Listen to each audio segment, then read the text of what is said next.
Hi, this is a tutorial that kind of pulls together quite a bit of Rhino methodology into one exercise, concentrating primarily on paneling tools and then working with lots of the other surface commands to generate this kind of, I'm kind of calling it a pavilion, but it's kind of like a shelter or whatever, but you know, it's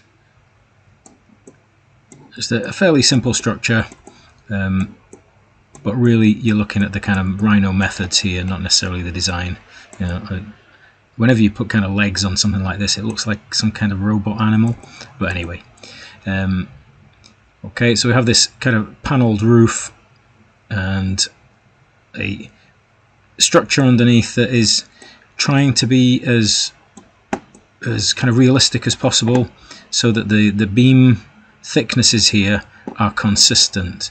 Okay, they aren't extrusions, these are offset down the way, so wherever you chop the beam, you know, perpendicular to its top surface or bottom surface, you are getting the proper section size of the piece of wood or the piece of metal or whatever you want to make it out of. Okay, and that goes for the side beams as well. Okay, so I've put a start file in the description of the video, so if you want to download that, it's just a Google Drive file. You can. It will save you typing in all these layer names and setting up materials, you know, which you could pick up that kind of tuition in some of my videos or anybody else's, I suppose. Okay, so we will just quickly show you it in its kind of raw form. Okay, and let's now open the start file and let's get moving.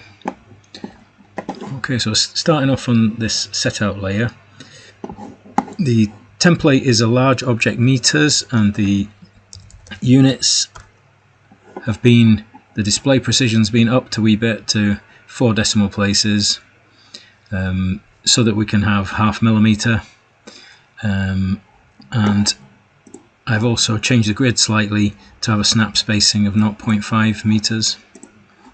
Okay, so it originally started with a large object meters.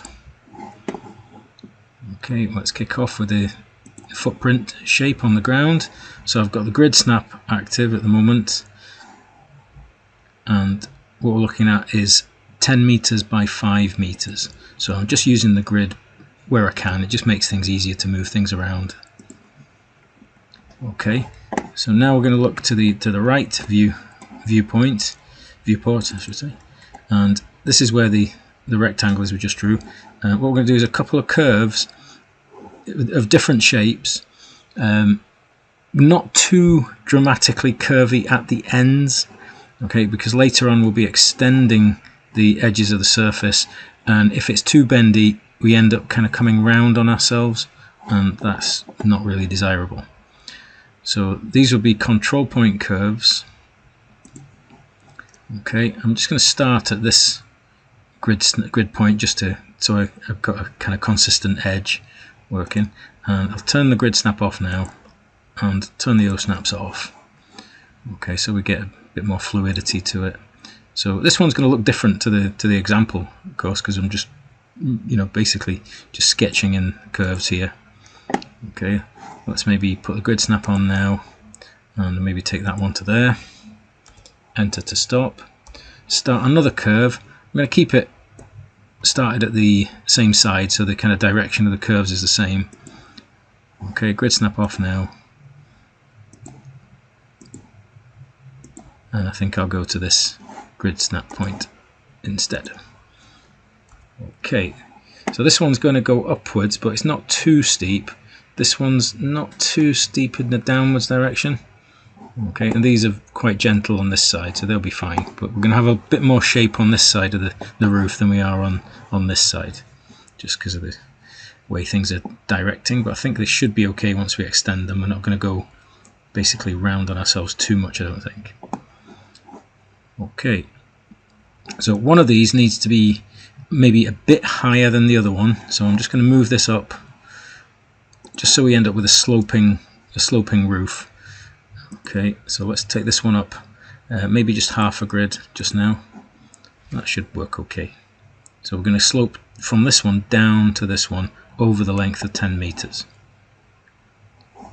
Okay, so let's go back to the perspective view, and let's say the higher end is going to be at the front, so we'll move this one from endpoint to endpoint, or grid point to grid point.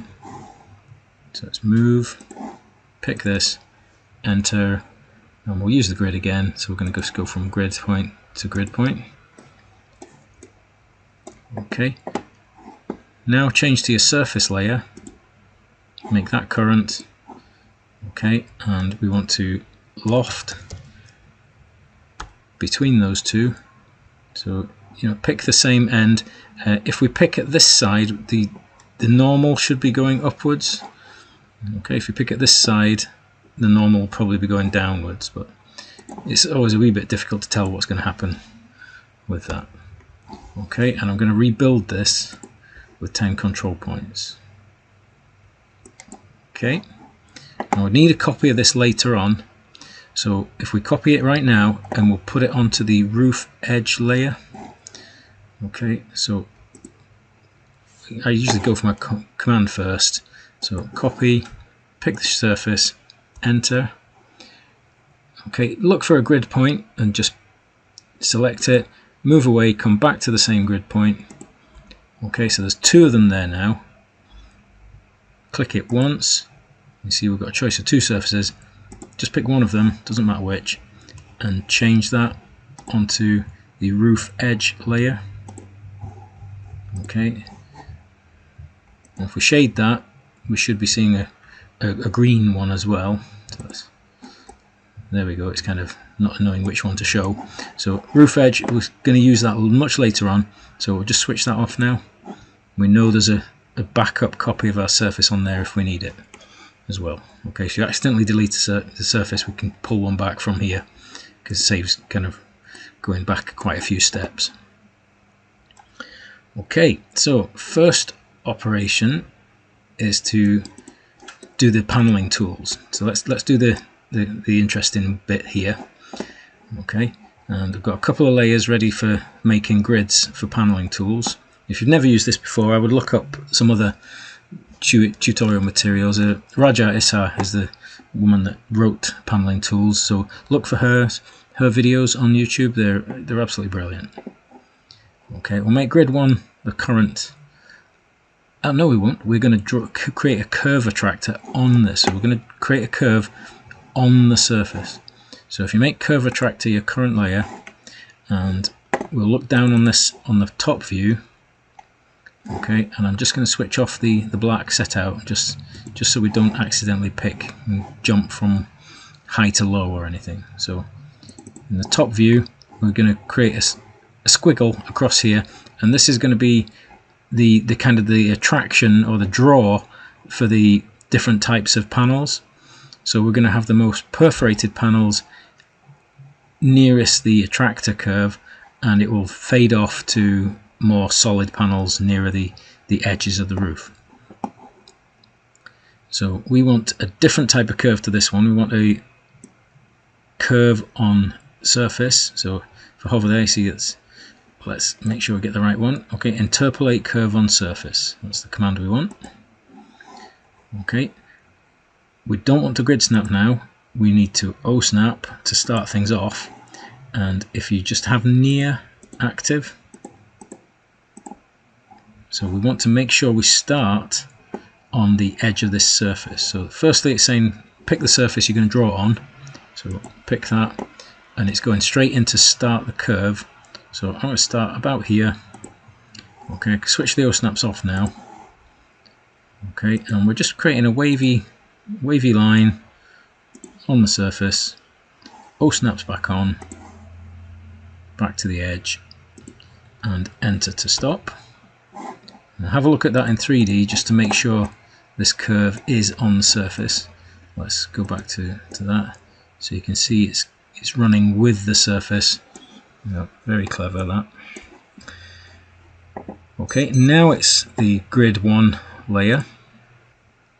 Okay, usually I've been doing my tuition material in Rhino 7. This is the first time I've used paneling tools in Rhino 8, and just realized I've not even installed it yet. So this is useful if you haven't, you want to see it getting installed. So use the package manager. So if you type in package manager, I think it's in tools, there we go, package manager. Okay, and then you search, and if you start typing panel, it should come up with paneling tools pretty quickly. Paneling tools, here we go. Okay, and then install. We may need to restart the software for this. Okay, so install that. They're really quite small, these routines, but extremely powerful. There you go. Changes detected that cannot be completed when Rhino is open. Please restart Rhino. That's okay. So we'll okay that. Okay, paneling tools is here. It might work, but let's just kind of behave, and we will kind of close the software. So I'm going to save this. Okay, I'm just going to call it Pavilion Rhino 8. Okay, save that, and just close Rhino just now and restart it just to make sure. Okay, so here's the file we were working on, and paneling tools is here ready to go. Okay, also installs itself straight into Grasshopper as well when you do that. So yeah, it's looking like it's going to work. So first thing is to create the grid, the initial grid. So it's paneling tools, create paneling grid, and we'll use surface domain number. It's kind of the standard one, and since I rebuilt this, you'd get a more even spread of grid points, and that was the reason for rebuilding when I did the loft. So surface domain number, okay, pick the surface, enter.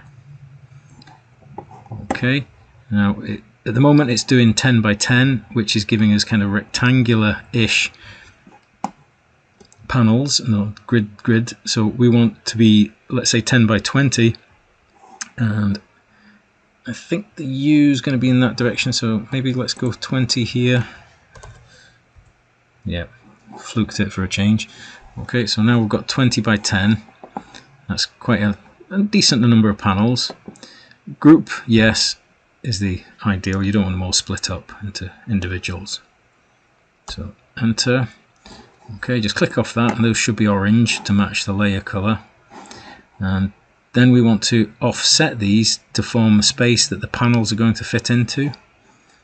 So paneling tools again, grid utility, and it's offset points.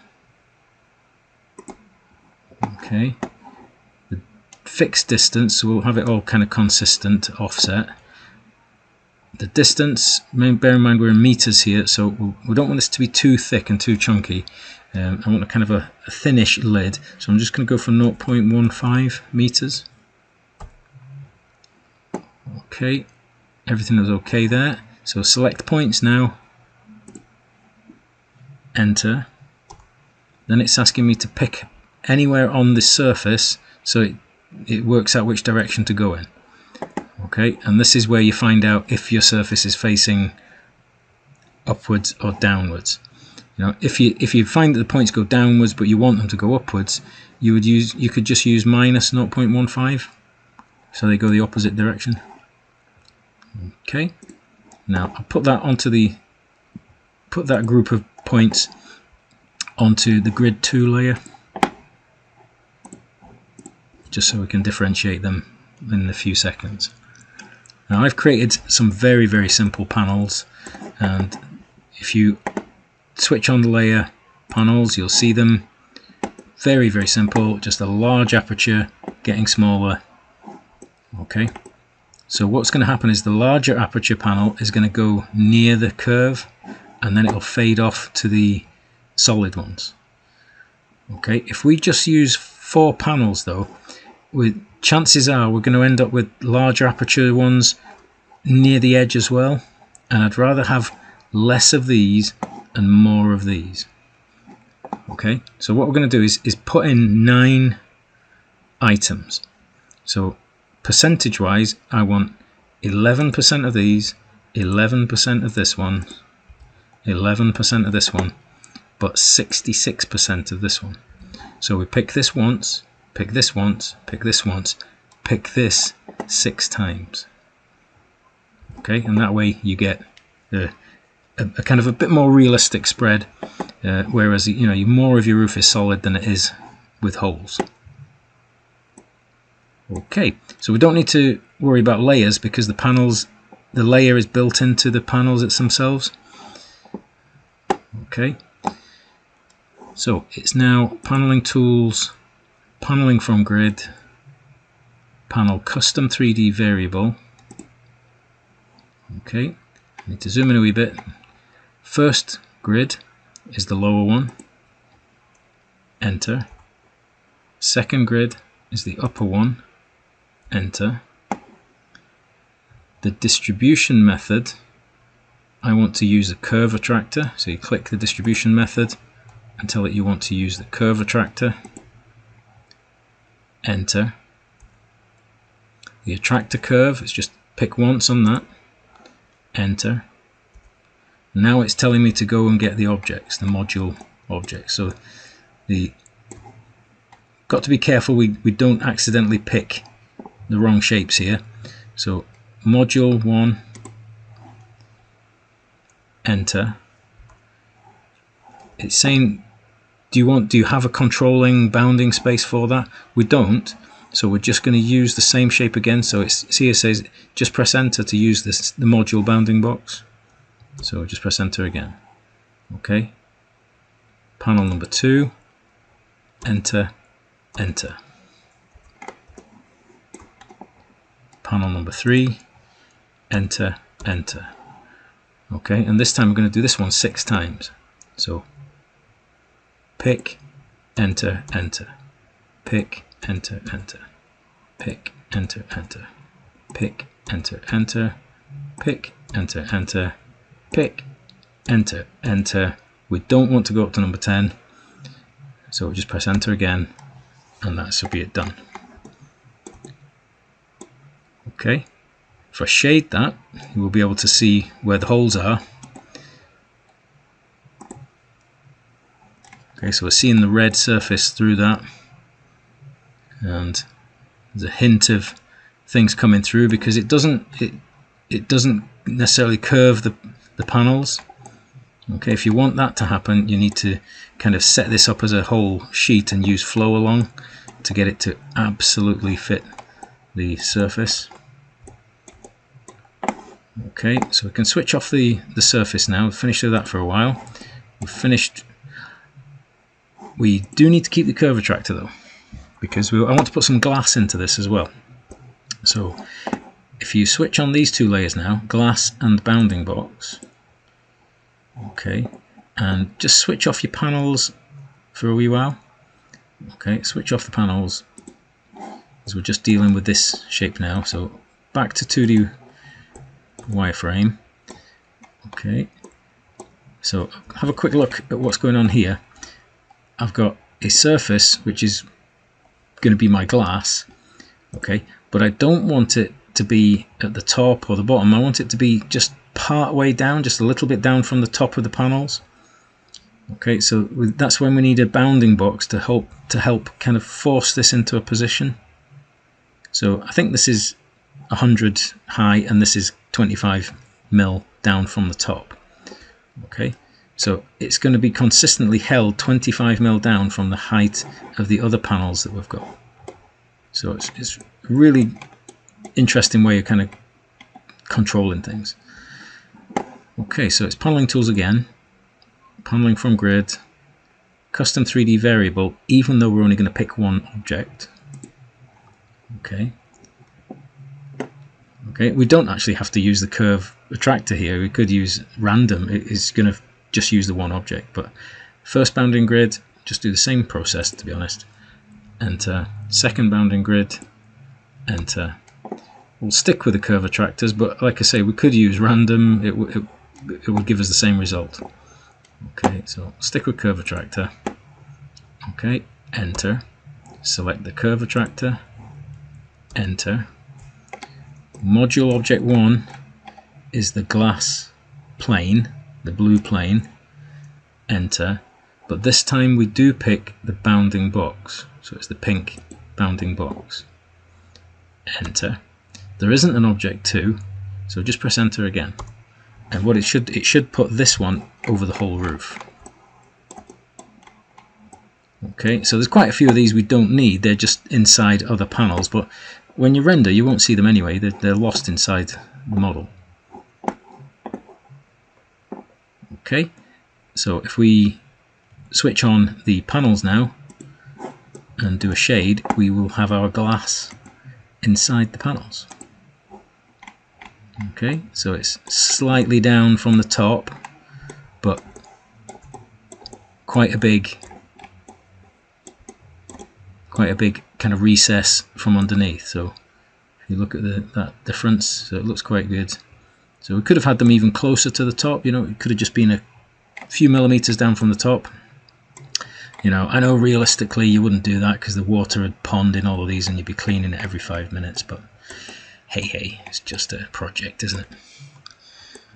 Okay, so that takes us up to the end of the first kind of stage. We've got the paneling done. So I think that's a good point to stop the video, and we'll rejoin in the second part. I don't want to make the video too long, it'll go on forever.